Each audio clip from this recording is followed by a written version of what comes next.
नांदुरा येथे 5 वर्षीय बालकाचा बसच्या चाकात चिरडून दुर्दैवी मृत्यू झाल्याची घटना घडली। आईसोबत बसमधून उतरत असताना चालकाने अचानक बस पुढे नेल्याने 5 वर्षाच्या चिमुकल्याचा चाकाखाली चिरडून जागीच मृत्यू झाल्याची अत्यंत दुर्दैवी घटना आज सकाळी 10:30च्या सुमारास नांदुरा पालोती रोडवर घडली।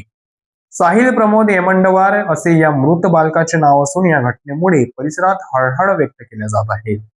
मिळालेल्या माहितीनुसार घाटंजीतील मारुती वार्डमधील रहिवासी आचल प्रमोद येमंडवार वय 26 वर्ष या आपला मुलगा साहिल आणि नातेवाईक ओम चाफले यांच्यासह यवतमाळहून बसने येत होत्या।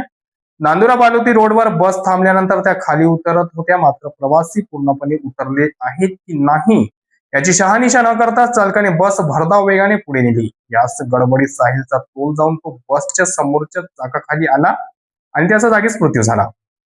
या भीषण अपघातानंतर सुनील रामू चाफले यांच्या फिर्यादीवरून बाबुळगाव पोलिसांनी बस चालकाविरुद्ध गुन्हा दाखल केलेला आहे। यावेळी दीपक आसकर घटनेची माहिती मिळताच उपविभागीय पोलीस अधिकारी दिनेश बैसाने, पोलीस निरीक्षक दीपमाला भेंडे आणि रोहित बेमरे यांनी घटनास्थळी धाव घेऊन पंचनामे केला। साहिलचा मृतदेह शवविच्छेदनासाठी बाबुळगाव ग्रामीण रुग्णालयात पाठवण्यात आला। यावेळी नागरिकांनीही मोठा संताप व्यक्त केला। प्रवासी विशेषतः लहान मुले आणि वृद्ध बसमधून सुरक्षितपणे खाली उतरले आहेत याची खात्री करणे हे चालकाचे कर्तव्य आहे, मात्र चालकाच्या अशा घाईमुळे एका निष्पाप चिमुकल्याचा जीव गेलेला आहे अशा शब्दात स्थानिकांनी आपला संताप व्यक्त केला।